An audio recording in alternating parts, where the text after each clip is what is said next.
Welcome, everybody. I'm Al Wagner, COO of Wholesale Payroll, and with me today is Peter Ocsody or Ocsody. Which one is it, Peter? Ocsody is fine. Ocsody. All right. You know me. And how many years have I known you? And I never get it right, like ever. Nobody For the does. longest So time, don't I thought worry it was about it. I always thought that was S then C, and I always said it's Yes, Peter Ocsody. everybody does. Like, Yes. so Peter comes to us. But where is your home? It's either Turkey or Naples. Hungary. Yeah, Naples, Yeah, Florida. but before that. Oh, I grew up in Hungary. Yes. Hungary. See, I always say Turkey because when I think of Hungary, I want to eat turkey. So that's probably what it is. And Peter has his PhD. How do you say that again? Marashi? Marish University of Management, Marashi. or Marish International University. Cool. And a PhD in business management. You're also a professor at several universities for the last, well, geez, how long have I known you? I think you've been doing that for quite a while as well, right? Sure. I mean, you're a young guy. You're only like 29, right? Yeah, that's right. Yeah. I feel like 29, so that's what I am. There we go. It's all about the mindset. That's right. And so we're going to talk a little bit. Peter's got some inside perspectives, if you will. He's been one of our advisors here at Wholesale Payroll and Dataset Go. And we have relied on Peter quite often throughout this project and before. And I thought it would be a really interesting conversation to share with everybody Peter's insights into what we're doing and how crowdfunding may or may not be the right decision for you. So, Peter, sure. I'm going to let you grill me with questions and we'll see what kind of discussion this leads into. Let's do that. All right, cool. Go for it. What you got for me today? Well, I mean, I always start with the domain expertise. So that's crap. Do we have to? Yeah, I'll have to. Yeah. With any business I work with, that's where I start and just want to see. So that would be the first area to kind of discuss your particular domain expertise, not just in finance or in general accounting, but particularly in payroll. And what gave you that kind of expertise and what kind of experiences you went through because of that expertise. To help me just kind of frame that question or comment, you're looking at it from a perspective of that kind of as a PhD, as a management and overall evaluation of why is this company doing what it's doing and how can they claim it's very subject pragmatic. Matter experts? Yeah, it's very pragmatic, okay. But at the same time, I want to know how deep is that domain expertise, how much and what kind of experiences the domain expertise created. And then based on that one, I can make a better assessment whether or not the funder or the funders are the right people to really come up with, define the solution well, define the problem well, but then come up with a solution. Gotcha. Well, with that in mind, you already know the answer, but I will share it, right? Because that's what this is for. My background, of course, is being a CPA for quite a long time. Got that in '94, and I'm no longer a CPA. That was I let that go in 2020. But in that time frame, opened up an accounting practice, did tax prep, all this kind of stuff, and then in 2006, actually got into the payroll space itself, servicing clients between 2006 through today, even in 24 different states and with thousands of employees and hundreds of employers. We're actually over that time, I've serviced over 1,000 employers coming and going, and the target market space that I particularly spent my time in is that 1 to about 50 range. When you get to that 50 full-time kind of size company, there's other issues that come into play that we here just weren't equipped to really address. But overall, it's 15 plus years of specific payroll industry expertise, dealing with just about every software that's been on the market between ADP, Paychex. I've seen Patriot stuff, Gusto, of course, Some of the newer ones that have come out with, I think it's Paycom or Paycor, the lady from Shark Tank.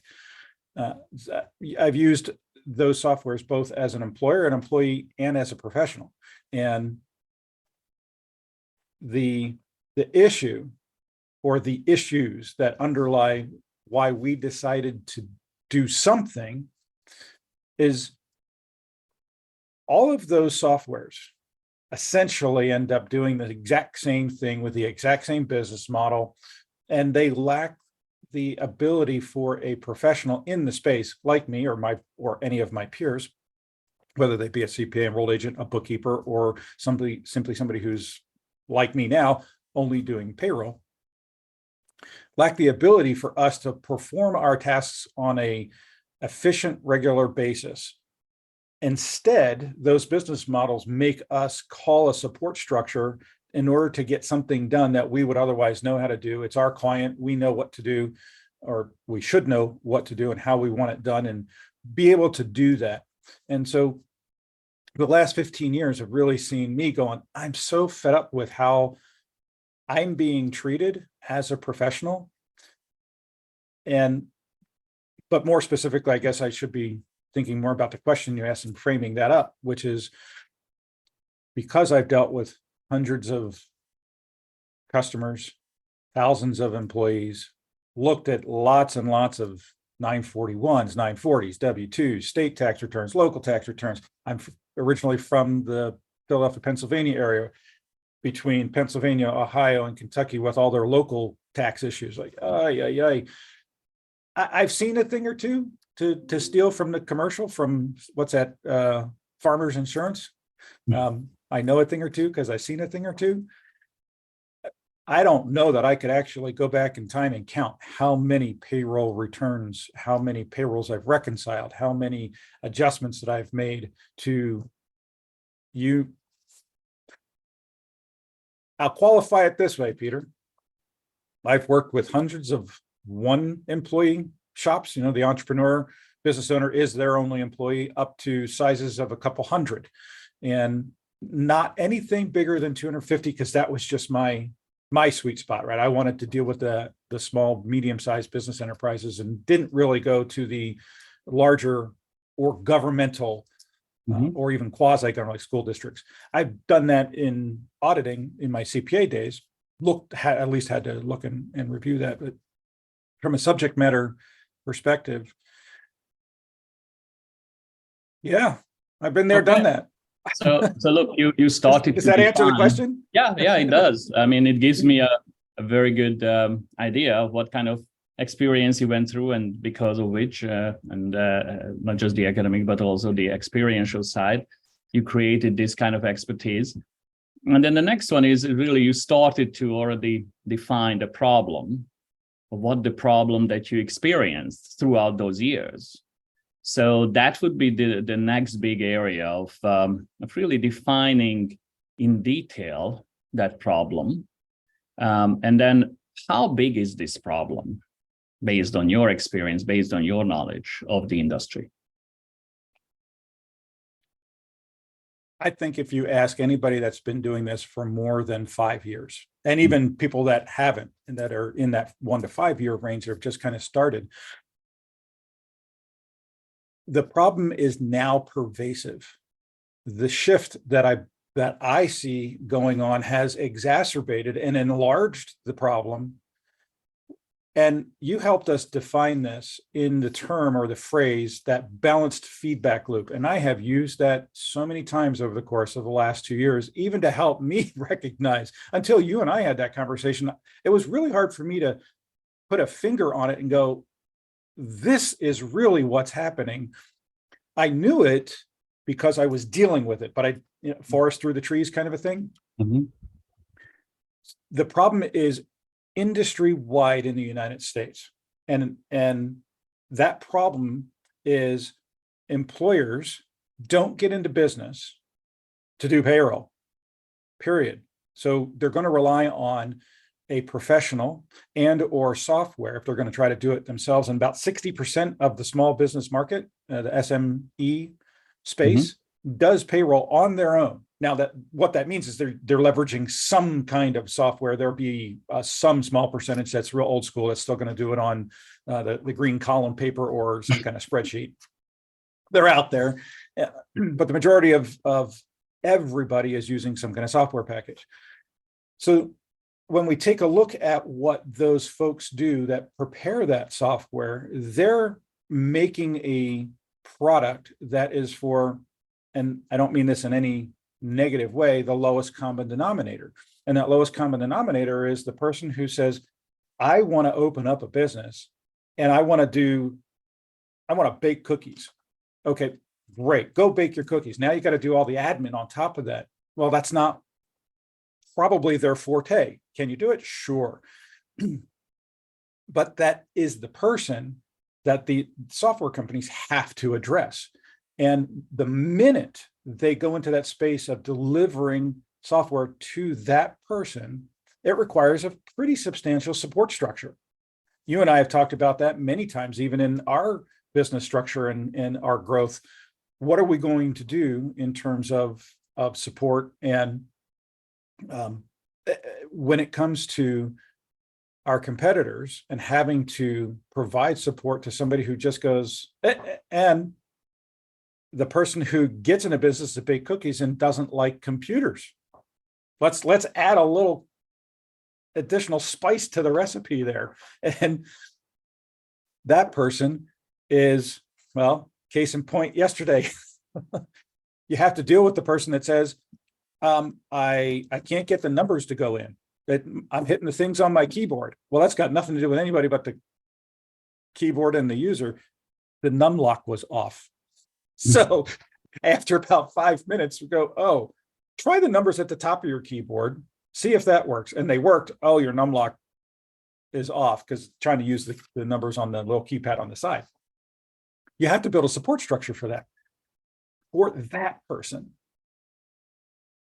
That in turn creates a whole nother level of issues for the practitioner, for the professional who is in the space that says, I know what change I need to make. I know what process I need to follow. I know what form I've got to complete, whether it's an original or amended.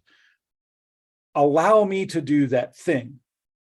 And the short answer is they don't provide that type of flexibility within the interface for a professional because they treat the professionals just like they do everybody else. Well, now, if I have a situation that arises because an employer has forgotten something or said, oh, wait, that was a mistake, any number of things that need to be adjusted, fixed, or answered, and I can't go into that software to get that done or find what the answer is because they're supporting the person who just doesn't even want to turn on a computer. In that moment, I have to go through a support channel, whether it's by phone, fax, email, or chat messaging, where now I'm stuck in tier 1, tier 2, tier 3, back-end teams. Oh, we've got to circle it back around. It's going to take 4 to 6 weeks to get this thing fixed. In the meantime, that person still has to have payroll done. And if it's a problem that exists that will affect future payroll, that's super problematic. The shift that I see going on, this is the real interesting in the last 2 years, 3 years for me. I think that's the biggest problem in the industry for us, for professionals, and thereby the employers as well. These players out here, these big market share dominating forces are outsourcing labor to places like India and China, not China, the Philippines, where they can get professionally educated, highly educated staff at a fraction of the cost of a US-based professional. So if I am one of the top 3 and I have a choice of going, well, I can charge you X price and let this person resell it, or charge this price and bring in somebody internal that's overseas and pay them down here, what am I going to do? I mean, that becomes numbers in the international game. That's a shift that is really causing problems all around, because now you, the employer, have to deal with somebody who probably has a language barrier. That's been my experience. Even if they don't have the language barrier, they have a cultural barrier. And then they have a technical barrier because they're only getting trained on the software. They're not getting trained on the complexities of the US tax system. That's where the US based professional comes in. So when that employer gets frustrated with trying to deal with that support structure, who do they call? Well, they call their bookkeeper, their CPA, their tax preparer, whomever that may be. And now they're paying a significantly larger hourly rate. So now they're getting hit twice, once by the software company, once by a professional who has every right to charge the fee, right? They're using their time and expertise. So you just have this hamster wheel effect going on, and that's that balanced feedback loop. And we're also used to that process because nobody else has offered anything different. And it's killing the US-based practitioners' ability to be in their own business, because you've got to compete with these other players that they set the tone in the market.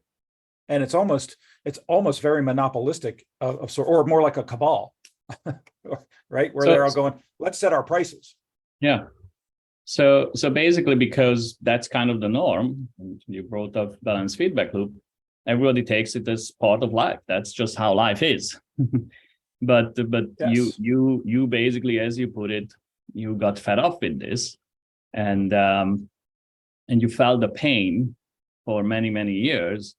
And based on that one, and based on your in-depth knowledge of payroll and accounting in general, as well as the US tax system, that's why you decided to go down this road, which nobody really dared to go down unless they were more technically savvy. And even the technically savvy, at least how I see it, are just trying to copy what's already out there, because the technically savvy does really not understand the accounting and the payroll and the tax side of things. They understand very much the technology. They are creating a fintech solution, but not necessarily having all that domain expertise that you just explained. But you don't have the tax savvy. You have the domain expert, very deep domain expertise. And many of your colleagues, and we talked about this one, said, yeah, we need something else because it's a major pain. I mean, it's a visceral pain, basically, for many years in the industry. But nobody dared, because it has definitely significant complexities, technical complexities. And therefore, now things got it really divided, because on one side, there were those who technically savvy, understand the technology, doesn't understand all the accounting, tax, payroll kind of issues. But there are those who feel really that visceral pain, but they don't have the technical savvy. So you, a little bit crazy, said, no, I don't have the technical knowledge, but I'm going to go down that road. I think we can define it as a lot of bit crazy. So, but look, any entrepreneur has or must have that little craziness. Otherwise, many of these things wouldn't have been done, because it's a major leap of faith that you had to do for this. But because of all that pain that accumulated over many years, you did that. So that would be the next part of this one, of why you did that, and your level of commitment to make this happen no matter what. Can you talk about that? Yeah. The why is actually, I think, it's relatively easy to, and I'm hesitating just simply because I know me, you know me, I can ramble on. So I want to try to give a more concise answer. And I have, at the end of the day, I have a passion for solving problems that are particularly relevant to me. So from a selfish perspective, I had built a decent size payroll business that operated in 24 states with several hundred customers. The norm, just to give a kind of perspective, is a practitioner will have about 35 on average. That's the size of their payroll book of business, about 35 employers that they work with. So we're a little over right around 9-10 times that size. So it's in the 3 to 350 range. And again, over the course of time, it's been well over 1,000 that we've actually worked with. And because of the space, we're in that small marketplace. They come and they go. Some fail. Well, most fail, right? Most small businesses do fail, or they end up not needing payroll, or they grow beyond. We've had a few customers that actually took off, and when they get to a certain size, like, okay, you got to go, and we got to place you with somebody else, because the tools that I had at my disposal just weren't effective for the size business that they were becoming. Mm-hmm. And so the challenge became, how can I scale a business, continue to grow, take time off, go on some vacations, and actually have a balanced professional, personal life? And the tools just didn't allow me to do that. Then we get into the tax season, where a payroll professional's tax season is basically the month of January, right? We're getting the year-end stuff, we're getting W-2s and 1099s out the door. Yet we have a connection to the tax professional in the tax preparation space, the CPAs, enrolled agents and whatnot, where their clients are coming in and they're forgetting that they didn't tell their payroll provider, whomever it might be, or even if it's themselves, about their 401k or whatever retirement stuff, and health insurance that they get to deduct if they're a 2% or more owner of the company. And so then you get the call from either the tax prep or the client, the employer, and say, oh, I need to have something changed in fourth quarter of the previous year. And you're going, no, I asked you about this. You ignored me. Now I got to go back. I'm being over dramatic, because it's a pain in the butt. You're in the middle of doing other things and you get this call, and it's an emergency for that person because they're trying to get their taxes done. And typically you're dealing with March 13th, 14th, right? And so most of these systems, while you can get in and potentially change something, chances are you've got to actually call this whole support structure. So as I was talking about before, and there's no guarantee you're going to actually get it done. Then you got to go outside of these platforms to actually then file amended forms, because most of them don't provide that capability where you can actually get a 941X or a 940 amended, or your W-2Cs. You've got to go to Social Security, or you're doing it by hand, or you're printing out PDFs.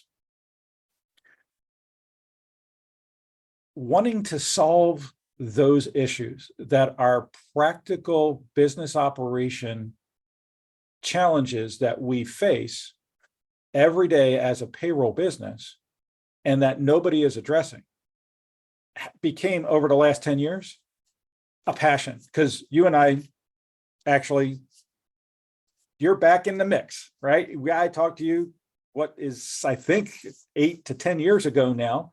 And I know that's when it's all really started for me. And it was a direct result of understanding the shift back then that I perceived was going to happen in terms of my ability to leverage the software that I had been using at that time, because it had been bought out by one of the big three. And not wanting to get out of the business, what are your choices? And then a couple of years ago, got the notice that particular platform was going to be decommissioned. And I think that every entrepreneur, as you said, right, we have a little bit of craziness, and we have to sit back and ask ourselves, because we're all going to come to a decision point. And for me, that decision point was 2 years ago, where the announcement came out and I had a choice.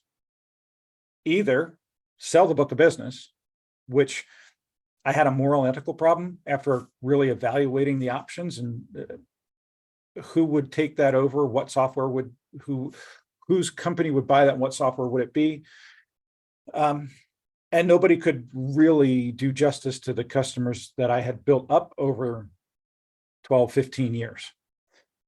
I could try to find other software, but as you already mentioned, and we've talked a little bit, they're all the same mousetrap. So all I would do is find myself back in the exact same shoes. There was one alternative. I'm going, okay, what are the chances that you guys are going to sell out or otherwise start competing more directly? And I find myself back in this exact same position.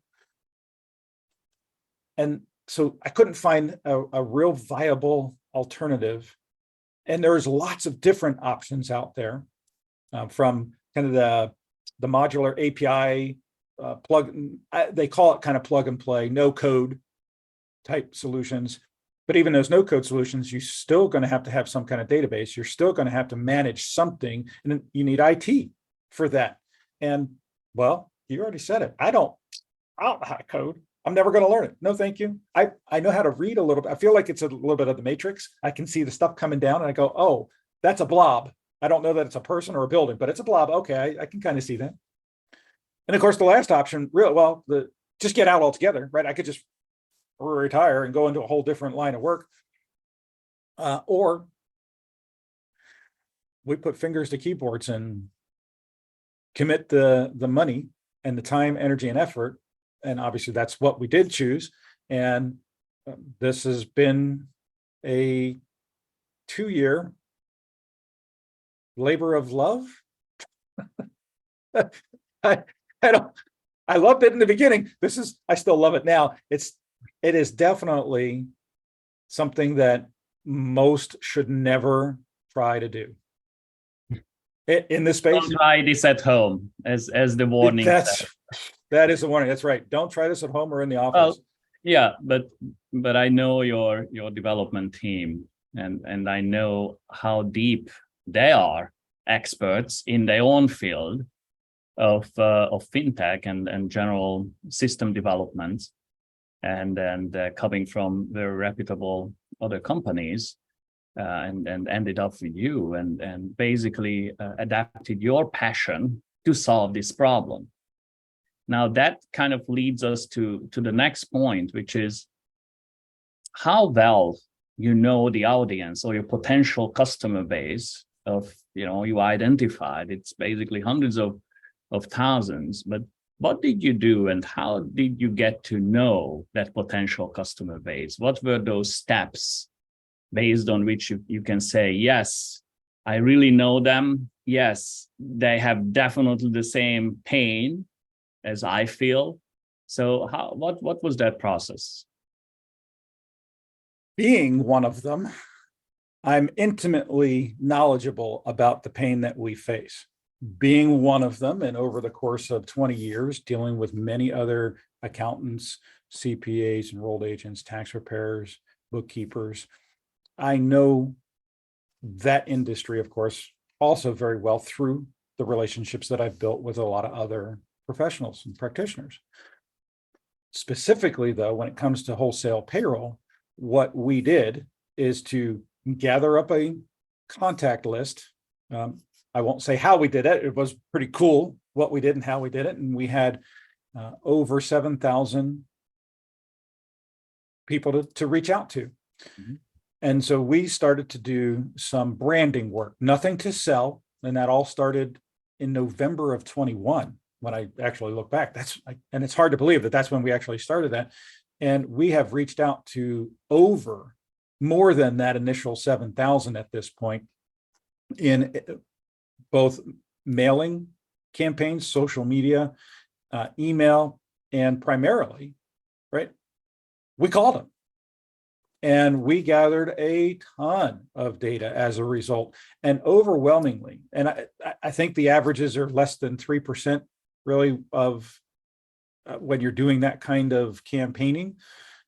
We were up above 15, even into the 20%, depending on basically time of year. As the tax seasons wax and wane throughout a year, you're going to get different results as the pressure mounts on them and whatnot. And so I believe we can say really overwhelmingly that the profession of accounting in terms of payroll is really frustrated with what the major players are doing in this space. And they're really feeling the pressure of the challenges that I've talked about so far. And they're wanting a different solution. We found that out. And we went to a conference last year called Scaling New Heights, put on by Woodard. And that's it. They claimed the second largest conference. There was a almost 1,100 people, and we met with a lot of them last year. The response was overwhelming. If our product had been ready, I think we would have signed up a lot of them, a whole lot of them. We got a lot of interest last year, and we actually took on some of those folks as early access subscribers, thinking that we were going to launch last year. And so as the complexity, as we looked under the hood of different areas, grew and grew, we were delayed, and now we're there. But as I continue to be out in the professional environment, and we're talking to people all the time about what they're looking for, it's always that same answer. Well, I'm feeling the pain of this, and this. And I get to go, well, yeah, that's exactly how I felt. I've been feeling it for a long time. This is why we're here, to solve that issue and that issue and that issue. And the response, well, I think in the world of sales, a 92% closing rate is pretty darn good. And so of the people, there isn't a single person really that I've talked to that hasn't said, when you're ready, I'm signing up. Because we stopped allowing people to actually become early access subscribers. We had a certain set. If we could have allowed those folks to continue to come in, we'd have more. We just didn't do that because for a variety of reasons, we didn't want to do that. And taking who we did to further expand on the kinds of research and information that we've been gathering, those are early access folks have now been all part of what we call our client advisory council. So I hear from them every month. So I'm hearing from these professionals that are spread out across the country, from California to Washington to Utah, into North Carolina, Pennsylvania, New Hampshire, and here in Florida, other than just me. And so from all areas of the country, with all different sizes. Some have 1 to 4, others have, one has about 180, and the rest are all falling into that average around that 30 to 35 practice range for payroll. And they're all saying the exact same stuff. And they all can't wait for this to become ready for them, which really starts next week. Yay. So now that you have the actual solution and you are going to that conference again, what do you expect? Well, I have my goal.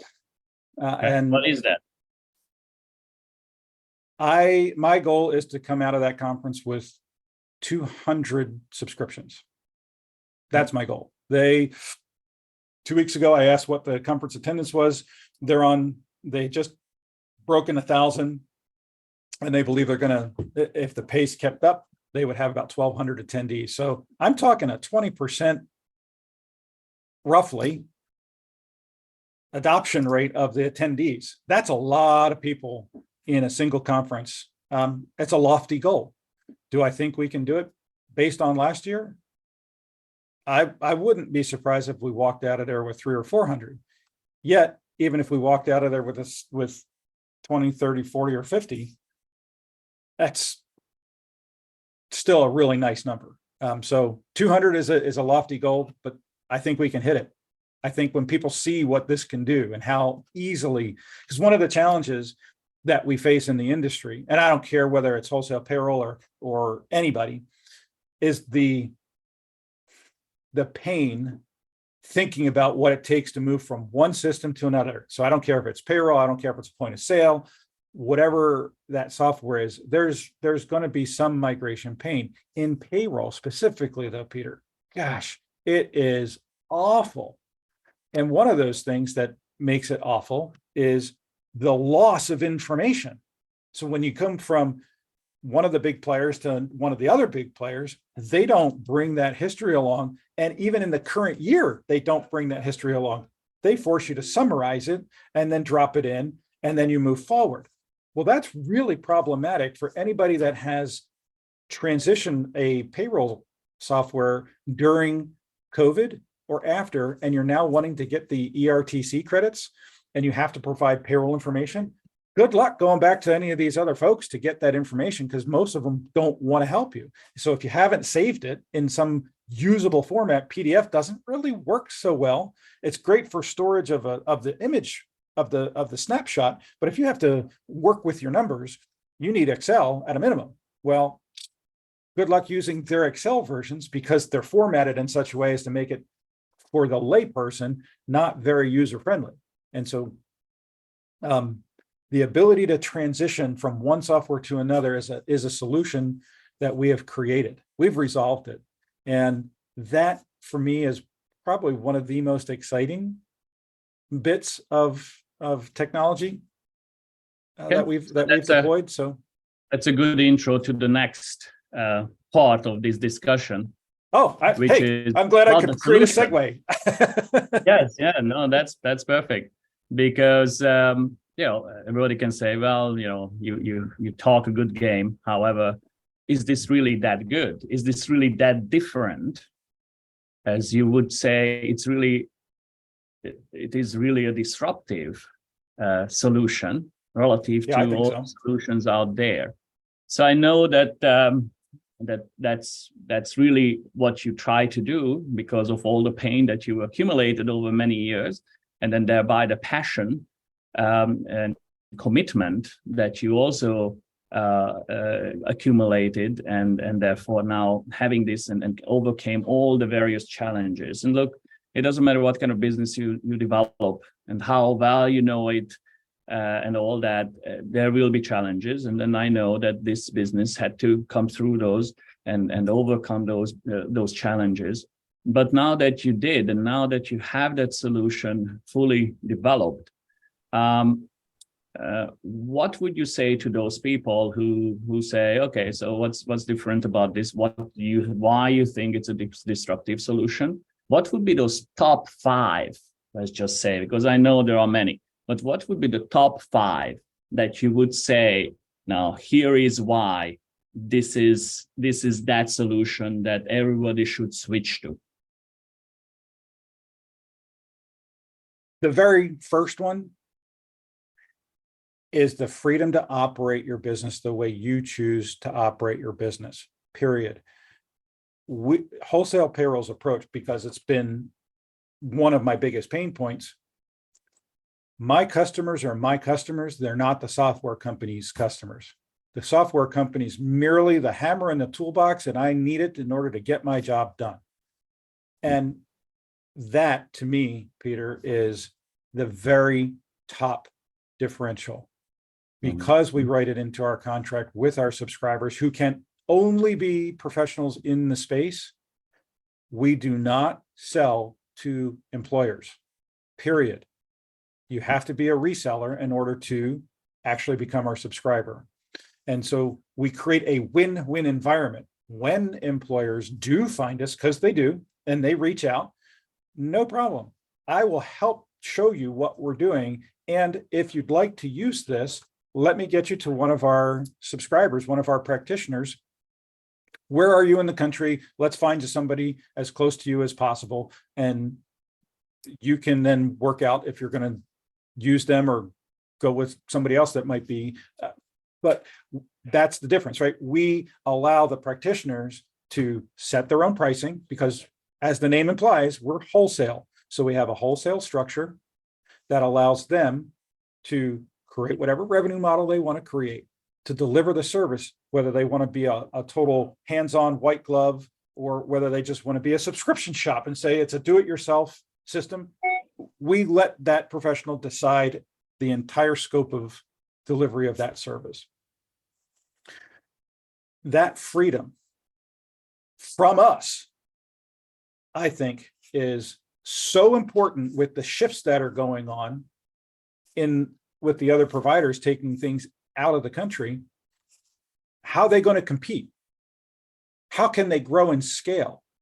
So our operational structure and the white labeling side of it, the wholesale model, creates this drive in us that we have to make our subscribers successful for us to become successful.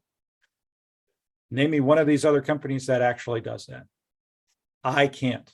I challenge anybody to actually come up with another one of these providers that will restrict themselves to selling their product like we do, and create an operational model above and beyond just the non-compete part that allows them to do their business how they want to do their business with their clients.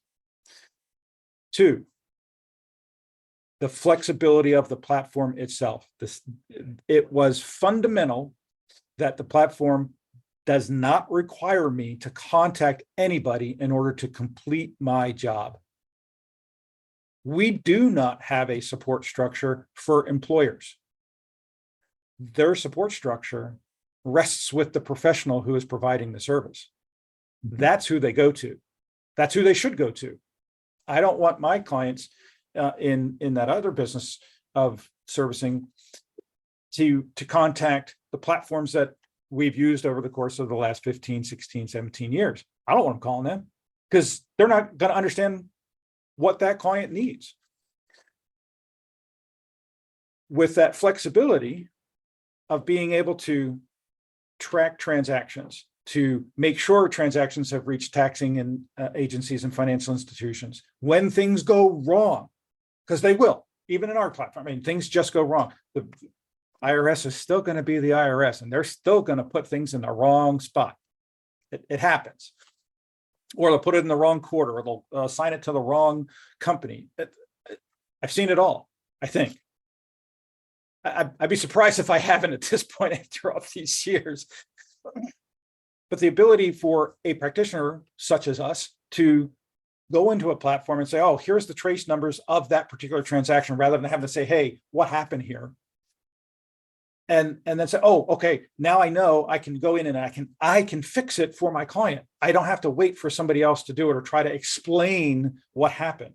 I actually can get in there and do it. So the flexibility of being able to edit and change current and historical transactions is huge. Not only can we change those transactions, edit them, the consequences of those changes of plus or minus tax payments, needing new amended forms filed, our system will generate that for the practitioner. Where those changes can be done electronically, they will be. Where they cannot be, because either a Fed, state, or local doesn't allow it today, those forms and dollar amounts, if you need to cut a check, you can cut a check out of the system. If you need to print the form, completed form, it's prepared, hit the button, there's your PDF, save it, print, get the signatures on it, mail it in. It is a complete operational structure so that that practitioner doesn't have to wait, doesn't have to go do things manually. It's prepared for them. Now, when I say manual, I mean the actual filling out of the form and creating the calculations. I know in the system that I've used, if there was a change that I needed to make and it affected a prior quarter, I'd literally would have to go download the PDF from the IRS website and do all the math and figure it all out myself using Excel, go, okay, this is what I need changed. Here's the correct values, and then fill them in the 941. You don't have to do that anymore. That was fundamental. I'm like, guys, I am sick and tired of having to do this myself. We have the data. We know the rules. There's tax logic to this. It's mathematical logic. So program it. Let's just make it work.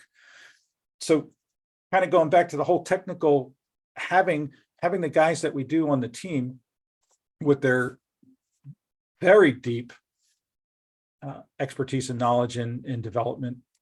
So we have operational business logic and we have tax logic. We need to merge the two things together to create a product that is as robust and flexible and just does what it needs to do so that I can move on with my day as a practitioner. So that's number 2, flexibility and power of the underlying system. The third one is migration. How do you get into a new software? It was fundamental to me. So kind of our 3 legs of a stool, if you will. of not losing customers' data. And how are we going to make it easy for me with the thousands of employees and hundreds of companies that I have to move? How are we going to make that happen? Because I can't sit here and do data entry like I would have to in any other platform. And the short answer to that is, as you know, we leveraged modern technology and created a lot of automations that have the ability to extract that information very stably, and as we've progressed over the last year, more accurately as well, where we can grab about 90-95% of all the information of a competitor's platform and bring it in, including check histories. So how long has that customer actually been residing on another platform? We can go back to the very beginning and pull all of those check transactions in. And because we can do that, those customers, one, don't lose any of their data. And two, I don't have to sit here and do it. I don't have to go clickety clack. Oh, there's another social. Oh, crap, I mistyped that one. Or banking information where it's available. We can see it, we can get it. So there's an accuracy to that migration that wouldn't otherwise exist as well. Speed is critical because timing of when somebody is going to stop payroll on one and start payroll on another is vital. And so we know we can essentially, we were talking about this in the green room. One of the updates is just in terms of the speed with which we can migrate a book of business from one platform to ours. And it's essentially, it's unlimited how fast we can do that, because all it takes us to do is, and I do this, is to spin up new virtual machines that deploy the automations, and we can just clone that over and over and over again. So depending on how big a particular practitioner's book of business is, it can be anywhere from 24 to 48 hours and really no more than a weekend. So they can stop payroll on a Friday, and by Monday, we can have them pulled out, translated, imported, and set up ready for payroll on Monday. Now, that said, there is review that must happen. Nothing's going to be 100% from one to the next. It's just like taking one language to another. You're going to drop some things, or you'll have some nuances. And so there's a period that it'll take to review each customer each employer's account as they come over. That's number 3, is the ease and accuracy with which we can bring somebody's business into the platform. And it really is literally overnight. The 4th one, because you asked for 5.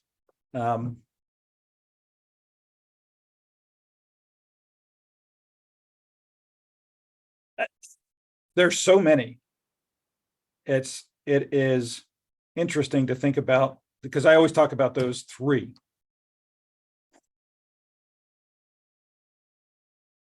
Well, you've been around. Is there any, what would you say would be one of our major competitive differences? I would definitely talk about the user interface, which is a major differentiator. How do you see it? Do you mind if I put you on the spot for that one? No, not at all. Not at all. Well, the ease and the kind of common sense way of getting through it. It's basically, you can't really make a mistake, or if you make a mistake per se, which is really difficult to do, then it lets you know.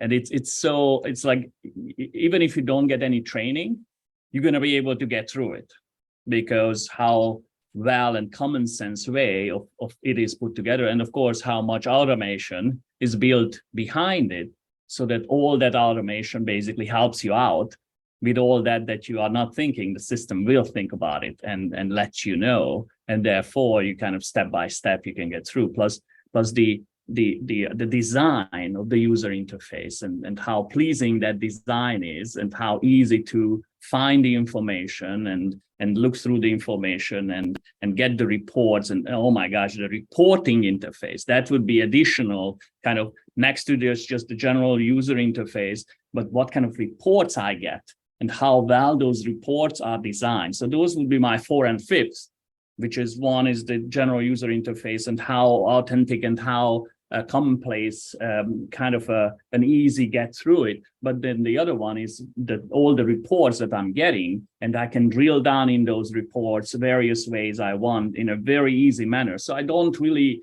require any expertise to really understand what's going on in my business if I'm an employer or if I'm a professional providing that service to all the employers. So those would be definitely my top 5. And as you're something else popped into mind, which was our level of security that we have implemented and deployed within the platform in and of itself, right? We actually leveraged, and most people won't know this, and I highly encourage everybody to check it out. And the acronym is FIPS, F-I-P-S, FIPS 140-3. It's the DoD gold standard of security, and the technology that we put into play in our very, very first pen test, where we would expect to see penetration in a variety of different ways and avenues. Not being a techie, the layman's vernacular is we have informational alerts. We have low, medium, and high grade issues. And in our very first pen test, we had no issues, 15 alerts, 12 of which were, those were actually all about the sales facing the wholesalepayroll.com website. And there were generic type things that had to do with the headers and nothing that, there was no security risks whatsoever with that. 3 of them were, I forget what they were, but it wasn't a matter of actually anybody able to penetrate into the database or into any of the actual architecture of the processing in and of itself. With that in mind, the speed with which this platform works. So I don't know where people are at in terms of what they're using. I can tell you one of the major 3, the platform is designed to stall. And that is because they're trying to prevent outside folks from getting in and taking information out. It is intentionally slow at various times and going through various tests. And we've tested this now and figured out how some of that's actually happening. So I would tell you that our security and then therefore because security can add a level of payload onto the delivery onto your device, whether it's a mobile or a tablet or a PC or laptop. Our real only limitation to delivery of that is the speed with which the client has internet. So how fast is your internet? That's really going to be a limitation. There is another distinction that I don't often talk about, and I really need to get in the habit of talking about that. We're an ISO 14001 certified, which is or compliant company, which is certified sustainable. And lots of big players talk about doing this, and they don't actually have the certification already done. They're doing things, yes. A lot of them go, oh, we're going to be this in 2030 or 2040, and they talk about it as a future thing. We've done it today. Not only has Wholesale Payroll done it, but we have actually already got some supply chain compliance. So there's what's called a tier 3 level of that certification and committing to long-term sustainability are up chain and down chain. So True Payroll is one of those companies that's actually certified sustainable. And there are 3 components to what ESG and that means. Environmental, social, and governance, I think is what those things stand for. So environmentally, of course, most people are going to think about carbon footprint and those kinds of things. Yes, it's not only is it that, it's also what are you going to do to reduce utilization of resources as well. So can you do something to reduce your electric? So it's not just necessarily carbon per se, right? There's other things that go in the environmental side. But primarily, while yes, we are very interested in doing that and preserving, it goes to governance. That's corporate governance. How are we going to function and operate as a company with our employees, with our vendors, and with our customers? What's our overall strategy? And it has to comply with the sustainable standards. So are we going to help everybody live longer as best we can, mentally, physically, all this? And how are we going to support that? So we're committed to ensuring that we stay in that compliance with that. The third leg of that is the social side. How are we going to interact in our communities? And we have some really cool projects that we can't wait to actually get off the ground. Particularly, so we do that in our local, right now, we'll do that here in South Florida and up in North Florida in Jacksonville, where the rest of the team is. And that is to actually help local communities develop hydroponic gardens, like we see in the major cities, where it's a community garden, just start growing plants, help yourself to the food kind of a opportunity. And so we want to actually do that with hydroponics. Soil is, and down here, as we know, Peter, it's pretty expensive to buy a little piece of sand, right? And so how can we leverage public space and put together something that's really beautiful that can help the community and teach everybody what it is to farm and grow sustainable foods, right? And healthy foods. So we can't wait to actually get some of those off the ground. So I would tell you that's also another major difference with us. And I want to wrap up by saying this, at least of this part of the conversation, which is we are boots on the ground folks, right? We're not just developers of software. We use this. Our company uses this every single day. I use this in my other company every single day. So I'm not going to build something, or we're not going to have something built that doesn't work for us. And I would like to find out how many of the big players actually use their own stuff. When's the last time any of their engineers actually got in and tried to use their product? That may be a good section to get to the last question I would have, or the last discussion part I would have is probably every one of the providers is concerned, not just with the solution and how well it's going to work, but what kind of support I get with it. So how did Wholesale Payroll think of that and build that up so that all those providers, payroll providers, will have the right support? Well, in general, our philosophy, and it's our approach to this, or my approach, and you've heard me say this time, we shouldn't need support if we build it right, right? Because we're a tool. The hammer should just work. Where most people think of support, it has to do with supporting the employer for the questions and the challenges that they always seem to come up with for the practitioners. And our level of support, I would call, and we've talked about this, is kind of starts at tier 1.5, 2 into the 2.5 range, where it's technical in nature. The employers aren't calling us, it's the practitioners that will call us. Those practitioners are going to be calling us if there's a technical issue that the result is not coming out as intended.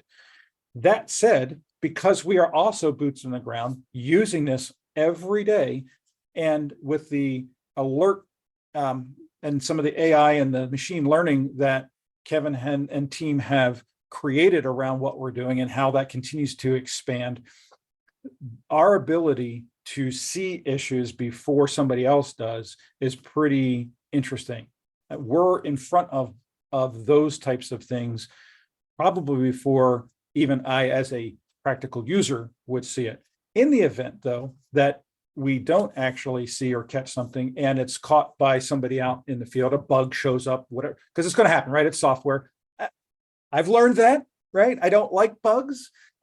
I like nature's bugs because they're fun and things to watch and study, but I don't like bugs in software. Not in the low. We want to squash those suckers, but they're going to happen.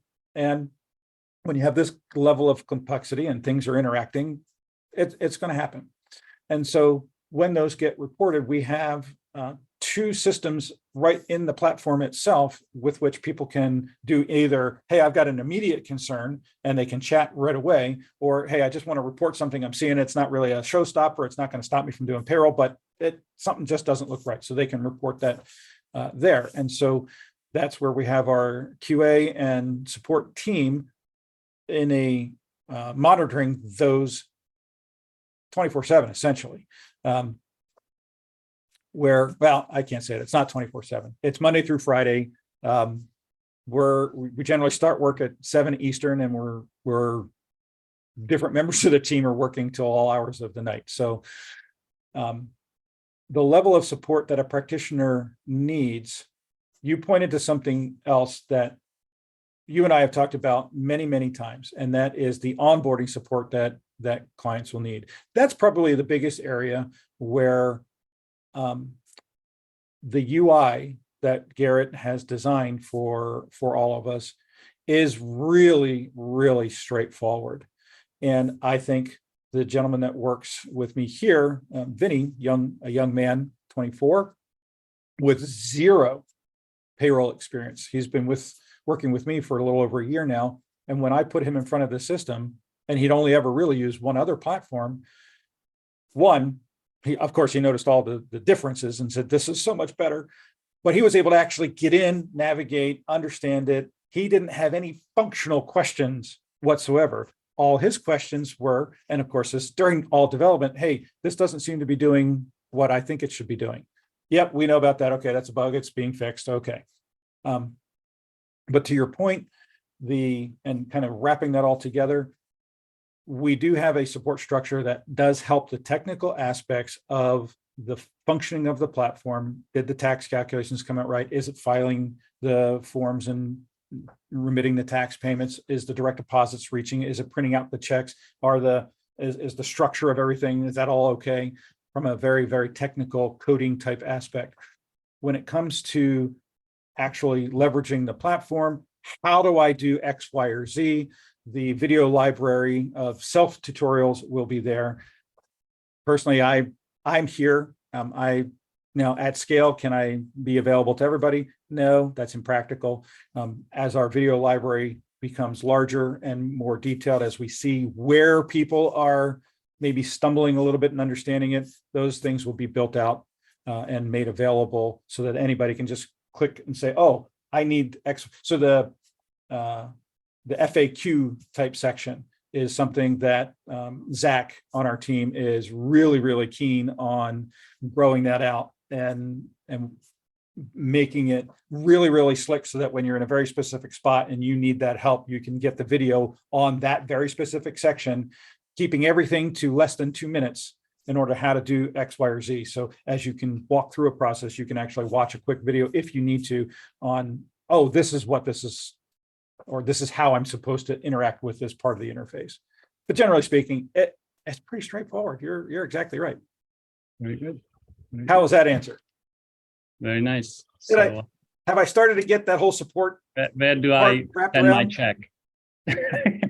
I love you. So that's a really good one. So actually, it's I'm going to answer that. Chainraise.io. We have launched our crowdfunding. It's what, 2-3 weeks now, and Chainraise is the crowdfunding platform that we did choose, and it's the word chainraise.io. And then when you click on invest, wholesale payrolls at the top. So you just click on that. You can see our pitch deck. You can look through some of what we've highlighted. We've got I think a fun little video on there that have some testimonials and to your point, these are folks that are in our client advisory council talking about the pain that they have felt and how they see us solving that. And it's about a 3-minute video. And the minimum investment is $100 for us. And and they can take a look at everything else. Because it's SEC regulated, I have to be very careful about what I can and can't say. So I just direct everybody to take a look there and reach out with questions.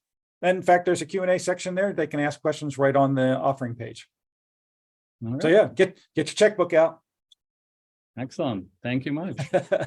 Peter, thank you. I appreciate you spending the time and asking me some really fun questions. All right. Cool. All right, everybody. Thanks for joining.